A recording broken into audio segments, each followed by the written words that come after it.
Hey everybody, so I finally got myself a personal weather station. There it is, mounted to the corner of my deck. It was a Christmas gift. This is an Ambient weather WS-2902C Osprey Wi-Fi weather station. This thing sells on Amazon for I believe $160, and it's a very feature-packed weather station. I've had it installed for about 3 days now, and I must say I am thrilled with this thing. This thing is awesome. So I'm going to take a moment to go and talk about this thing a little bit. So as you can see, it's pole mounted. I got the stuff from Lowe's to mount it, minus the piece of wood which I already had. Mounting it is not too difficult. The important thing is you have to make sure it's level, because for example, this old deck is not exactly level. Or at least the you can, if you look here, you can see the whole freaking thing is like leaning outward. It's an old deck. It's going to probably be going away here in the next year or two whenever I replace this old trailer. But got it mounted to the deck, got it leveled up. This thing, the sensor, which is the unit up there, it operates on 2 AA batteries for backup, and actually is solar powered during the daytime. There may actually be a rechargeable lithium cell in there somewhere that powers it at night, but not 100% certain about that. But it runs on 2 AA's supposedly at night. From what people are saying, the batteries, the 2 alkalines, tend to last a pretty good while.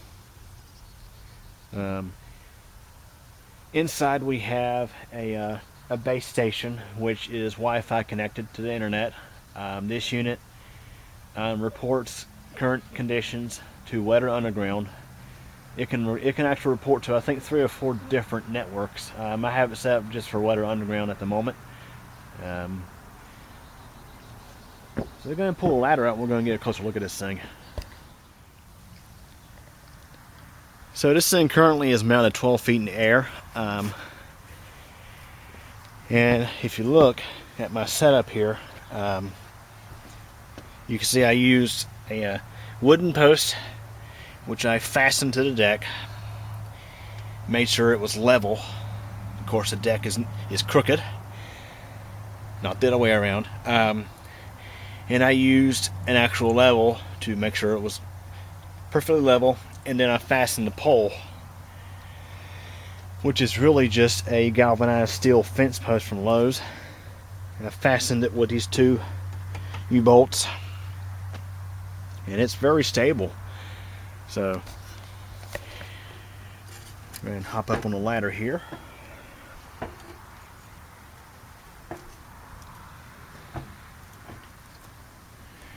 So that's a closer look at the station here. There's your look at the top of it. Hopefully I'm getting this good. Let me readjust my camera screen.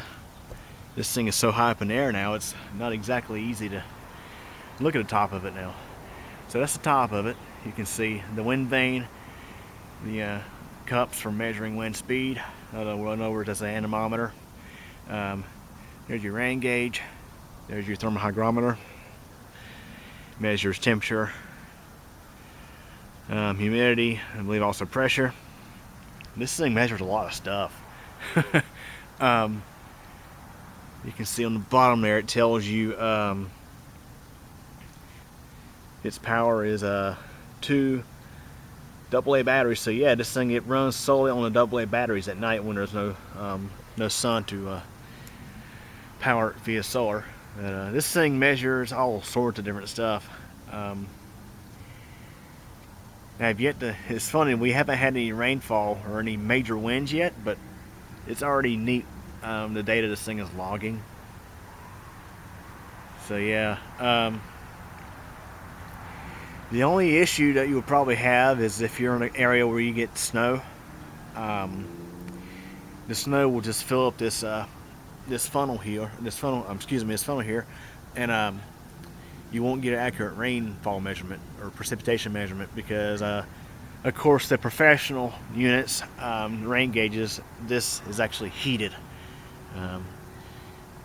But for people like me who just enjoy watching the weather and stuff like that, this is perfect for this kind of stuff. And what's interesting is there are 2 other personal weather stations right here in this area. There are some weather flows and some other units out there as well. So as mentioned, it's mounted 12 feet up. It was 10 feet initially. The way I had this set up is I can raise the pole, and I've already raised it quite a bit. The pole used to be flush with the bottom of the deck, but I have since raised it up higher. The key thing is to clear the roof of the house or trailer. As you can see, we are clearing the roof. That way, we're not getting too much. We're not getting too much in the way of blockage by the house. So yeah, if you look at the top of it, let me adjust the screen again. You can see again the rain gauge, and there's a spring in there. I'm going to talk about that spring in a moment. There's a solar cell. There's a light metering. Again, wind cups for measuring wind speed, and the wind vane to measure wind direction, and the thermal hygrometer on the bottom. Very, very neat setup, and we will be losing our sunlight here in a moment. So I'm going to step down from this ladder and talk about some other stuff. And here we are on the other side of the street, and you can barely see the top. You can actually, yeah, you can see the weather station from here. You can see the, you can see it measuring some wind speed right now, actually. So yeah, that's part of the key thing is putting it in an area where there aren't any obstructions. So we're going to talk about setting this thing up and getting it mounted. The setup is actually pretty easy. At least for me, it was pretty easy. Out of the box, all that really needs to be done is you need to fasten the wind vane and the cups to it. You have to install the funnel and that spring. Now we're going to talk about that spring real quick. The spring was not mentioned in the owner's manual. However, I looked it up online, and what the spring is for is it's an add-on that they started including to help prevent trash from getting into the rain gauge. This thing has a tipping bucket rain gauge in it. The way those work is you have a little like a spoon with the weight on the back, and when rain comes into the funnel, it fills up the little spoon, and when it gets full, it tips down and dumps itself out. And each time it does that, it counts it, and it knows how much rain has fallen from each count. So there's that, and also when you unbox this thing, you'll notice on the solar cell there's a cover, and it reads that it tells you to insert the batteries, and I believe pull the sticker off and then press reset on the bottom of the unit to pair it up with the base unit. I actually did pretty much just that. I believe I actually installed the batteries in this and pulled the sticker off the solar cell before I actually put batteries in the base unit. But pairing this thing up was practically, it was just as simple as putting the batteries in this and putting the batteries in the base unit, which we're about to go look at the base unit here in a moment. But yeah, setup was pretty easy. And of course, the reason why I chose this spot here is because I wanted an area to where it was kind of out in the open. You want these things to be out in the open where there's not many obstructions like trees or buildings or what have you. I chose this spot here so that way I could still get pretty easy access to the thing. The deck itself raises it up a bit, and the deck also allows me to get pretty easy access to the thing. And if I need, in case I need to clean out the rain gauge or change out the batteries in the unit or what have you, I could have easily have mounted it to the fence, or there's a lot of places I could have mounted it to, but I chose this spot right here mainly for access. And with the current height it's at right now, it seems to be doing just fine with wind measurements. Okay, everybody, so I'm actually recording this part of the video at a later time. It's actually January 1st, 2021. Happy New Year. Glad 2020 is over with. So I want to take some opportunity to show you guys the console, or the base station. This is what connects to the internet and reports to Weather Underground or whatever site you set this up with. It also, in addition to everything outdoors, it also measures your indoor temperature and humidity, which is pretty cool. The only thing I don't like about this console is the display. As you can see, when I go off to an angle, it's hard to read. Or if you're looking dead at it from my eye level, which is right here, it's not exactly the easiest to read until you move up a little bit. I'm standing tippy-toed now, looking at it. So that's the only complaint I really have about this product here. So as you can see, it shows your wind speed, direction, your rainfall amount. Yeah, we got some rain today. Shows your indoor temp and humidity, which this is actually what measures it, and your outdoor temperature and humidity. Shows you the date and time, moon phase.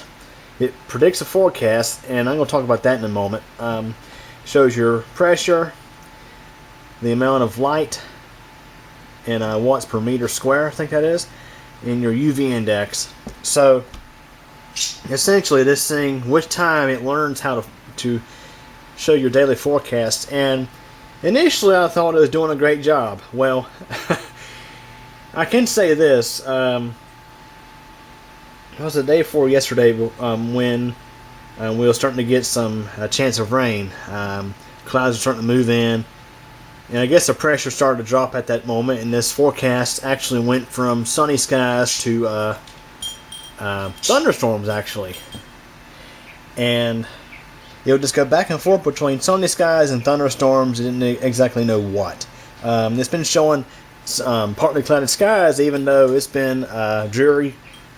It's been cloudy with ongoing rain all day today. As a matter of fact, it really started to rain a lot more this evening and tonight.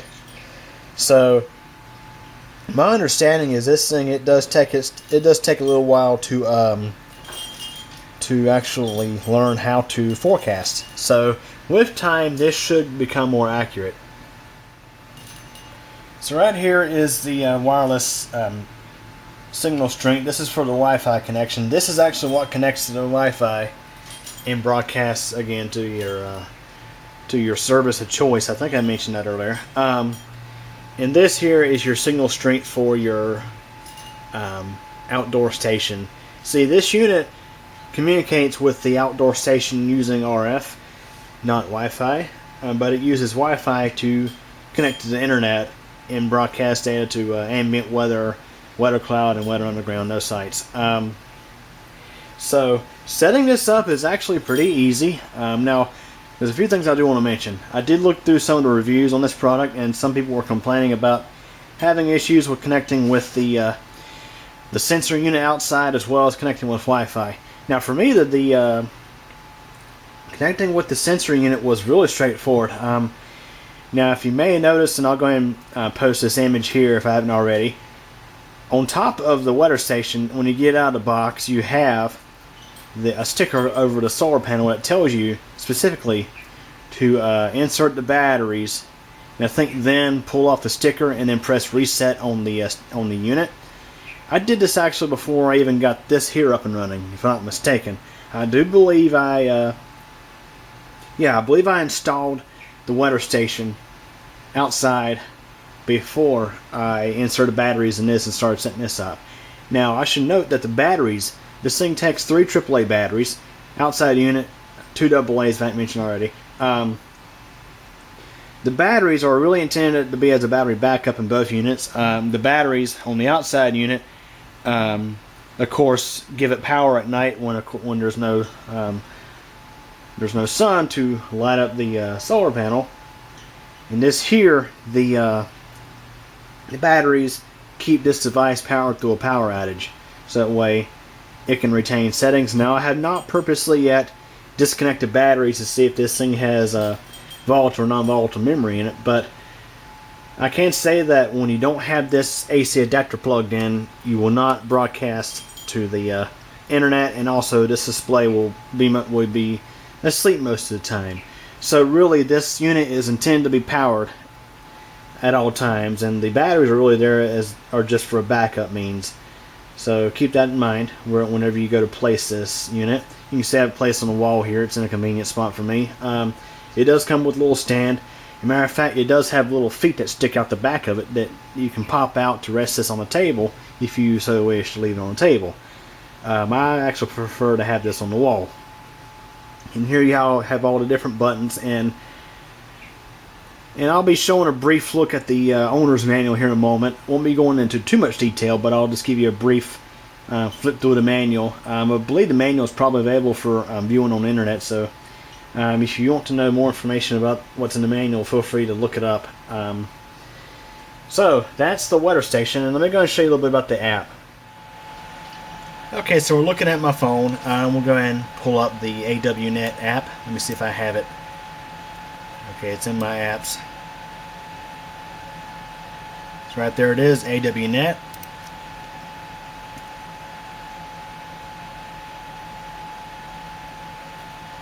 And so here is the device showing up in my device list. You can you basically use this app to connect your device to the to Wi-Fi. More or less, when you invoke the Wi-Fi setup on the base unit, there's a certain process, I think it's mentioned in the manual, on how to do it. Once you start that, the device acts as sort of a MiFi hotspot. It has its own little Wi-Fi hotspot. You connect your phones wireless to that, and you would then use that to connect to your actual Wi-Fi network. So the important thing I do want to mention here is most routers these days have both a 2.4 gigahertz band and a 5 gigahertz band. You want to use a 2.4 gigahertz band for connecting your weather station to the Wi-Fi. Now, I do believe the majority of routers broadcast the 5 gigahertz band with a separate SSID or name. For example, my SSID for my 2.4 gigahertz band is one name, whereas the SSID for my 5 gigahertz band is also my network's name with a 5G next to it. So it differentiates between the two. That way you can tell which is which, and the device can tell which is which. So you would use this to connect to Wi-Fi, and as long as you follow the directions, it should be pretty straightforward. Now, of course, many of y'all know that I am a computer guy. You probably have seen QQ channel mentioned here on this channel, and it's also, there's a link to it on my channel. That's my primary YouTube channel. So obviously I do have pretty good knowledge of networking and stuff like that. So for me, setting this up was pretty straightforward, but I also think anybody with basic tech knowledge should be able to figure this out. Shouldn't be too difficult. Once it was hooked up, it was straightforward. So you can configure a new device here. Device list is here, which I think we just showed you. This is Ambient weather, and I don't have that installed. And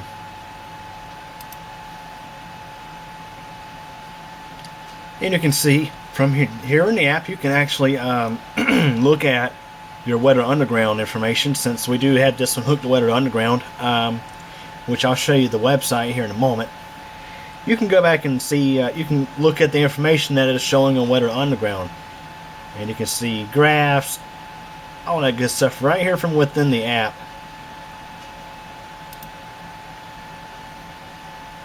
And here's where you'll manage your stations for Weather Underground. This is where you would connect, I believe you would connect the device. Now actually, when I went through the station setup, on the same page as the Wi-Fi setup, you had fields where you can enter in your keys for your different networks, like Weather Underground and Ambient Weather, stuff like that, for example. So this app, it allows you to configure the device and get it set up. Now let's go take a look at the Weather Underground site. Okay, so here is my weather station on Weather Underground, and you can see the radar map, and you can see other nearby weather stations and their temperature and wind directions. And here's all the information reported from the station. The only thing I don't think it reports is, of course, your indoor temp and humidity, which would be irrelevant for this. And you can see the total precipitation for today, which we picked up close to 0.6 inches of rain, mostly this afternoon. And you can see we had a morning high of 51, and we've dropped down to 39, or just about 40. And you can see the wind speed and wind speed and gusts. You can also see the wind direction, how it's changed throughout the day. We started out with winds from east southeast, and it's mostly north-northeast now. And you can see the rainfall rate plus the total amount of rain we picked up today.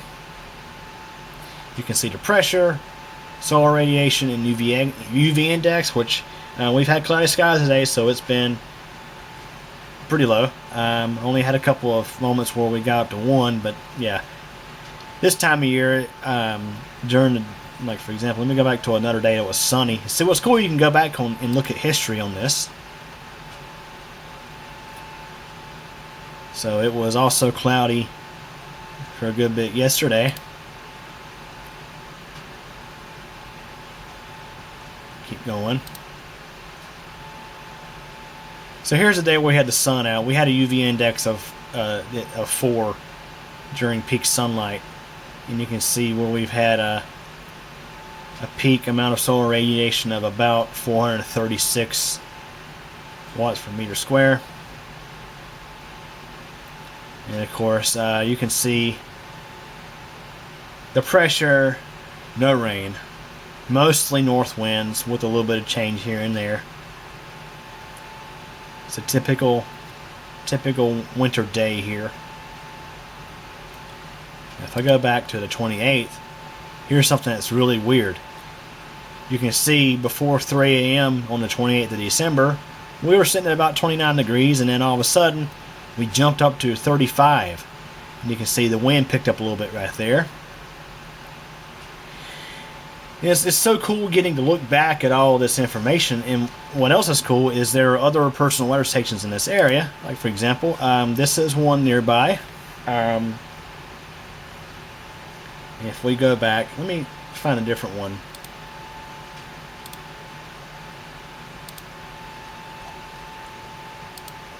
Here we are. This one's actually pretty close by. It's probably not even a half mile away from here. And if we go back to the 28th of December, you'll see we didn't have that. At least they didn't have that jump in temperature. See, it's crazy how much different weather conditions can be with so little distance. And this is the kind of thing that personal weather stations can pick up that your local weather reports won't pick up. Like, for example, if you go to weather.com or Weather Channel or your local news and you look at the current conditions, that's from a given location, probably not exactly in your backyard. And of course, with the personal weather station, you can see exactly what's going on at your location. So what I'll be doing is I'm going to try to remember to start putting the link to this in the description. I'll include in the description of this video. What I mean to say is I'm going to start putting this, when we have, for example, weather events, and I upload stuff to YouTube of storms or what have you. And of course, as you may be familiar with my videos, I date my videos. And what I'll do is I'll include the daily report from my weather station on those videos. That way, you'll get to go back and see how the weather conditions were throughout the whole day. I mean, the only thing you wouldn't be able to see from that is whether it was sunny or partly cloudy or what have you. But you can see the change in temperature, change in wind. For example, if a front comes through, stuff like that. Or if a thunderstorm comes through, it's pretty cool stuff. So yeah, that's probably the coolest thing about having a personal weather station is you can broadcast your data to, for example, Weather Underground. This is someone else's station nearby. This is mine. What's cool is you can, again, as mentioned, you can broadcast your information to the internet, and you can also look at other nearby stations. Okay, so I figured I'd take a moment to show you guys the manual. Just real brief.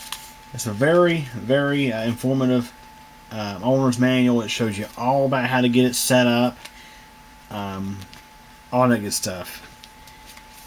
Getting it, setting up out of the box, getting it mounted, pairing it with Wi-Fi, among other things.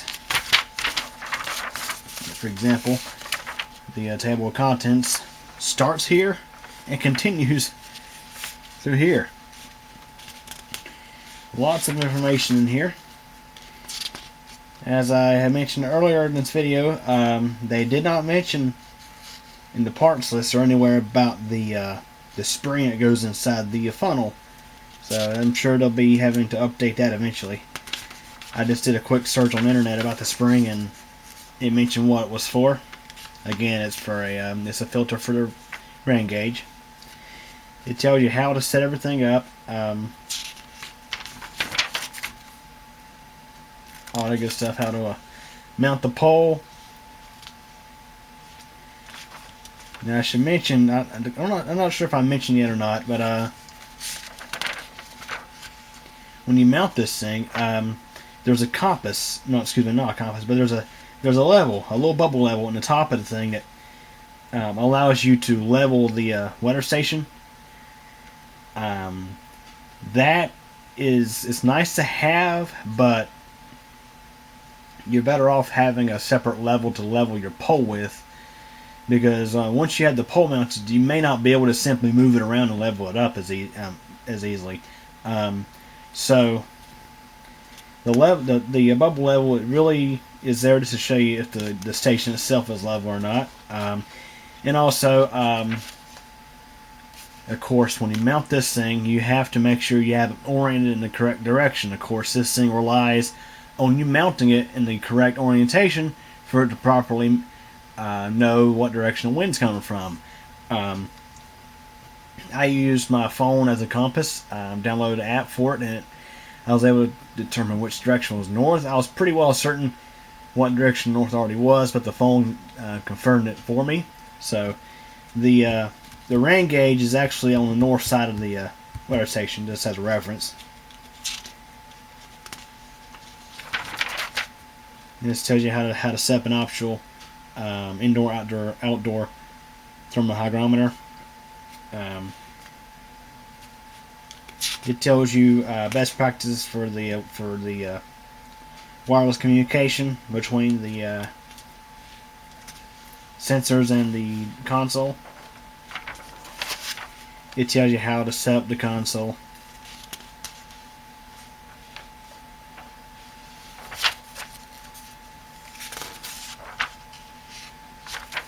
I'm sure this manual is available on the internet to view as well, in case you're wondering what's in it.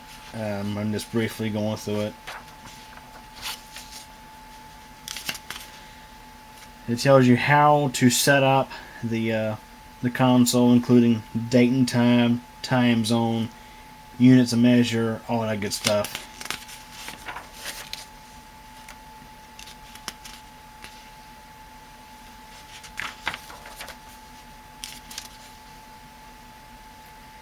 And you can set alarms on this thing. Now, one of the first things I did personally was I turned the beeper off, because I got tired of that thing beeping every time I press a button. And I'm not sure if that would disable the beep on the alarm. I don't need this thing randomly going off when it gets too cold or too hot. Well, I mean, well, we'd like to know when it gets hot or when it gets cold. It's not such an issue that, for example, when we awaken from in bed, if you know what I mean. But I mean, it's a very, very jam-packed manual. It talks about how to do calibrations. Now, of course, it recommends doing this if you have a known alternate source to calibrate it with. Now, I'd say it's pretty well calibrated out of the box.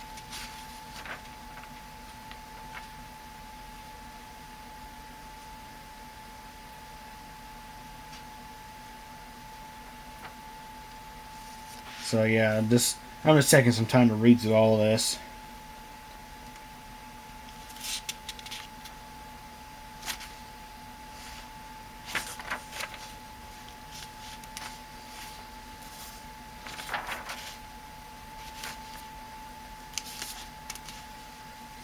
Here it talks about how to do the internet publishing.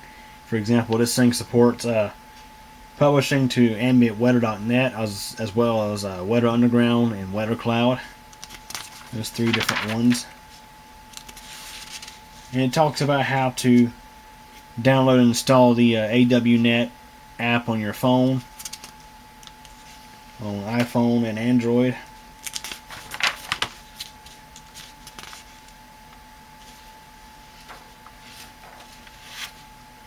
So, as I believe I mentioned earlier, setup for me was it was very easy. It didn't take much at all to get it up and running.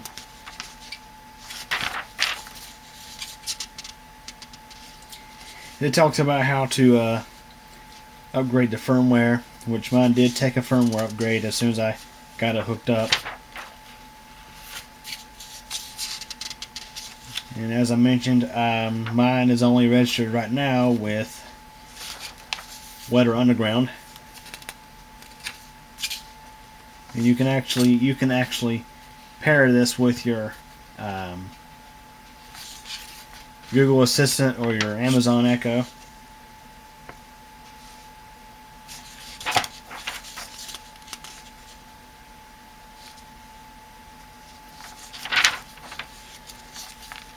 And it's got a glossary in the back. It tells you all different stuff.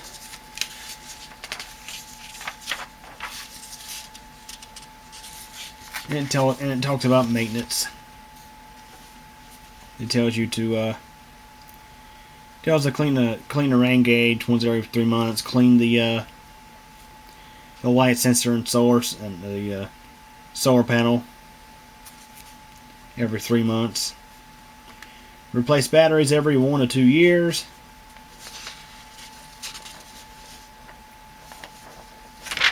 And it shows troubleshooting.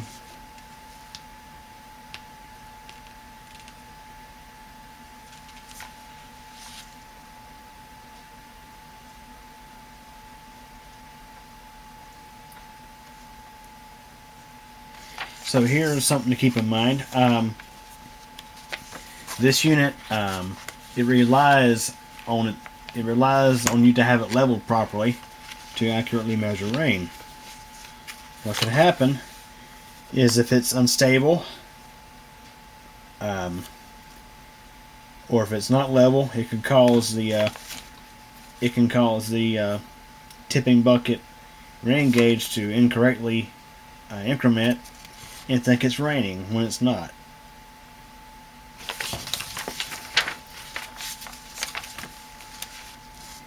And if I'm not mistaken, Ambient Weather has a store either on their own website or Amazon where you can buy replacement parts for this thing.